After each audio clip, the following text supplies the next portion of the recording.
Hello, everybody, and welcome to another episode of Backyard Farm to Table. I'm Kelvin, and today I'm going to give you an update on the watermelon seeds that we planted back in March of this year. So that was in March, and today is May 14th, and as promised, to many of you who made comments online to see exactly what's going on with the watermelon, I'm going to show you today exactly what's going on with them. So as you can see, this is my watermelon plant. 2 months later, the leaves are nice and thick and coming up a nice dark green, most of them. Now I usually check on them about once a week, and I notice here, if you look at that leaf there, we've got leaf miner. So I'm just going to go ahead, take that leaf off, and we've got another one here. Just don't want that to be able to spread to all the leaves, because that can destroy things. And we've got a few, but that's okay. A few is not all. All right. We'll go through and look here. Okay, so when I started this, I had put into this container, I believe it was 8 watermelon seeds, and said I would let that come up. But for this size container, I had said, well, we'll go ahead and thin it out, and that's exactly what I did. So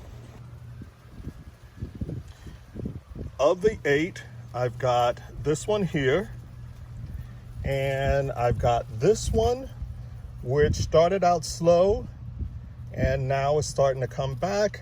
And I just realized I've skipped another one, and there's another one coming up right down here.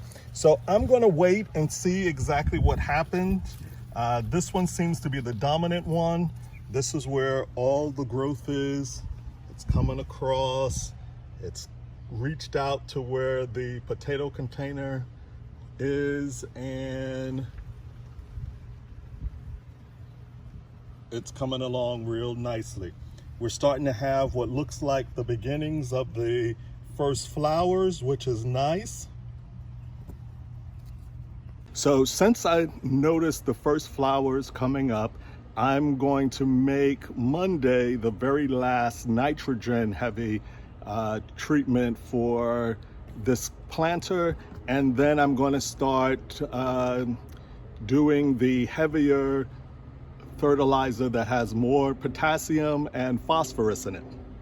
And that's going to really help it to develop the flowers and then the upcoming fruits.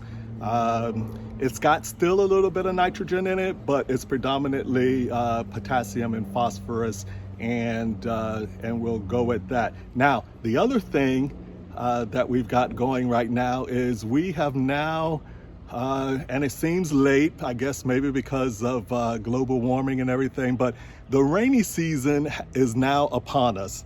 And I checked the water gauge this morning after 2 days of not checking it, and we, in the last 2 days, have had 1.25 inches of rain right here in the yard.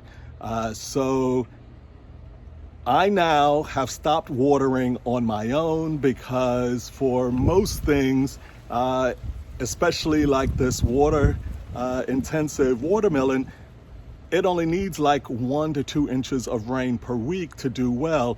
And we've had 1.25 inches in just 2 days. And according to the forecast for today, we've got 70% chance of rain from 1 p.m. today until 8 o'clock tonight.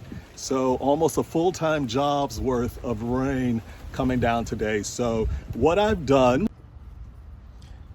I've taken and lifted the container up, and I put a 2x4 on both ends and in the middle. And this will allow for the container to get rid of a lot of that excess water that might build up in there, because I want to have moist soil but not soggy, damp soil. So I want for the majority of the water that comes down to just rush right through. And because of all of this water, I'm also stepping up the amount of nutrients that I put into the container, because watermelon are heavy feeders, but think of the soil like a sponge when it comes down to nutrients. It will take in and it will hold, let's say your dish soap, okay, in this analysis will be the fertilizer, the nutrients that you put into your soil. So as you go through and you use that sponge and water gets on it, eventually it dilutes out that dish soap until there's none left. And in order to continue to get clean dishes with that sponge, you're going to need to add more soap. Same thing with your soil. You've got to take and add more nutrients to items that are in containers and are being watered on a regular basis, usually not more than once a month. But with this amount of rain, I'm doing it once per week. Small amounts, but once per week, just to make sure that the plants get exactly what they need. Now, if you notice also, my watermelon container is up underneath these banana trees. And it gets a lot of good sun, a lot of direct sun, but what the banana plants help to do is to give it a little bit of shade, because for about the last week to 2 weeks, we've been getting days where we reach 90, 91 degrees. And so while you want a lot of warmth, 80s, and you want a lot of sunshine for it, you really don't want a lot of heat.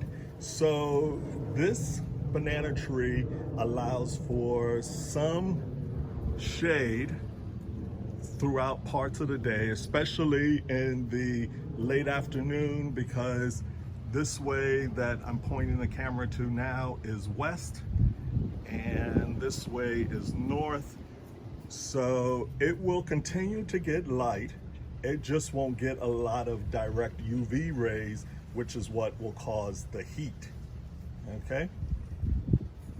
So YouTube and their genius has a new section called Shorts.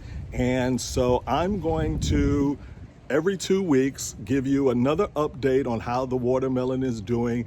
And I want to take the time right now to say thank you to all of you with your comments about the watermelon container, how I can keep it well watered, how to fertilize it, etc. And that one tip about taking the tool belt that I was wearing, and one lady said that she takes and she puts up a mailbox out in her yard, and that allows her to store the tools that she needs.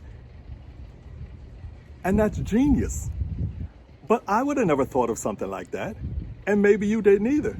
But because she shared that with us on the YouTube channel, everybody now can benefit it. So thank you very much for that. Keep your comments coming. Remember, give me thumbs up, thumbs down. God bless America. I have no problems with either one. Subscribe if you haven't already, and click the bell so that you know when the updates are coming. Until then, love yourself, love those around you, and have a great day. Bye-bye.